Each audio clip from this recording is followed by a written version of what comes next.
നമസ്കാരം. Welcome to Geetha's ഭക്തി ഗീതം. വൺ ഡേ വൺ ശ്ലോകം. Shrimad Mahabhagavatam 620th day. Today 12th sloka of Pradhama Skandha 4th chapter. For details please see the description box. Geetha's ഭക്തി ഗീതം ഒരു ദിവസം ഒരു ശ്ലോകം. ശ്രീമദ് മഹാഭാഗവതം ഇന്ന് 620ാം ദിവസം. പ്രഥമസ്കന്ധത്തിലെ 4ാമത്തെ അധ്യായത്തിലെ 12ാമത്തെ ശ്ലോകം. ഓം നമോ ഭഗവതേ വാസുദേവായ.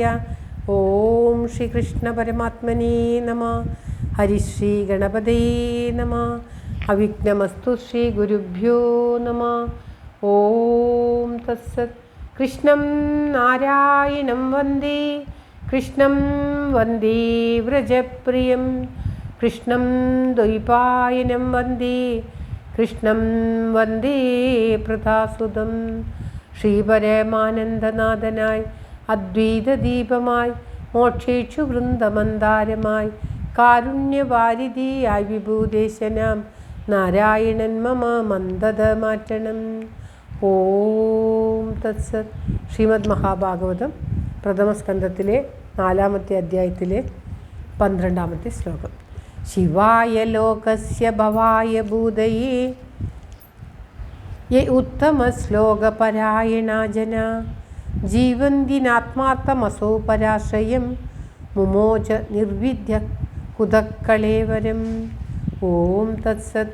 ശിവായ ലോകസ്യ ഭവായ ഭൂതയേ യേ ഉത്തമശ്ലോകപരായണാ ജനാ ജീവന്തിനാത്മാർത്ഥമസോ പരാശ്രയം മുമോച നിർവിദ്യ കുതക്കളേവരം. ഓം തത്സത്. ശിവായ ലോകസ്യ ഭവായ ഭൂതയേ യ ഉത്തമശ്ലോകപരായണ ജനാ ജീവന്തി ന ആത്മാർത്ഥം അസൗ പരാശ്രയം മുമോച നിർവിദ്യ കുത കളേവരം. ലോകസ്യ ലോകത്തിൻ്റെ, ശിവായ സുഖത്തിനായിക്കൊണ്ട് നന്മയ്ക്കായിക്കൊണ്ട്, ഭവായ സമൃദ്ധിക്കായിക്കൊണ്ട്, ഭൂതയെ ഐശ്വര്യത്തിനായിക്കൊണ്ട്. അതായത് ലോകത്തിൻ്റെ സുഖത്തിനായിക്കൊണ്ടും സമൃദ്ധിക്കായിക്കൊണ്ടും ഐശ്വര്യത്തിനായിക്കൊണ്ടും ഉത്തമ ശ്ലോക അല്ലയോ ഉത്തമ ശ്ലോക ഭഗവാനെ ആശ്രയിച്ചിരിക്കുന്ന ഉത്തമ ശ്ലോക പരായണ ജന, അതായത് ഉത്തമ ഭഗവാനെ മാത്രം ആശ്രയിച്ചിരിക്കുന്ന ജനങ്ങൾ ജീവന്തി ന ആത്മാർത്ഥം, ആത്മാവിന് വേണ്ടിയല്ല അവർ ജീവിക്കുന്നത്, അവർ ജീവൻ മുക്തന്മാരാണ് എന്ന്. അസൗ ഈ രാജാവ് നിർവേദിച്ചിട്ട് അന്യർക്ക് നിർവിദ്യ പരാശ്രയം എന്ന് പറഞ്ഞാൽ അന്യർക്ക് ആശ്രയമായിരിക്കുന്ന കളേവരം ശരീരത്തെ കുത എന്തു കാരണത്താൽ മുമോച ഉപേക്ഷിച്ചു.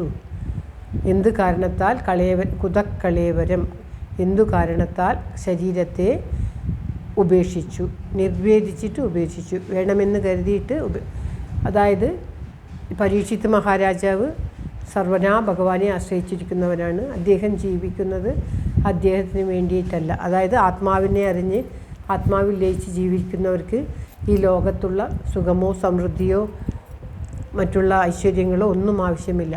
അവർ ആ ഐശ്വര്യങ്ങളും സുഖവും ഒക്കെ വരിക്കുന്നത് മറ്റുള്ളവർക്ക് വേണ്ടിയാണ്. ചക്രവർത്തി പദം അലങ്കരിച്ച് ചക്രവർത്തിയായി ഭവിച്ച് ചെയ്യുന്നത് അദ്ദേഹത്തിന് വേണ്ടിയല്ല, ജനങ്ങൾക്ക് വേണ്ടിയാണ് അദ്ദേഹം അപ്രകാരം ചെയ്യുന്നത്. അങ്ങനെ തൻ്റെ ശരീരം തനിക്ക് വേണ്ടിയല്ല, മറ്റുള്ളവർക്ക് ഉപകാരത്തിനായിക്കൊണ്ട്, മറ്റുള്ളവരെ നന്മയ്ക്കായിക്കൊണ്ടും സമൃദ്ധിക്കായിക്കൊണ്ടും ലോകത്തിൻ്റെ സുഖത്തിനായിക്കൊണ്ടും ഐശ്വര്യത്തിനായിക്കൊണ്ടും ജീവിക്കുന്ന ആ ശരീരത്തെ എന്തുകൊണ്ട് ആ രാജാവ് ഉപേക്ഷിക്കാൻ തയ്യാറായി?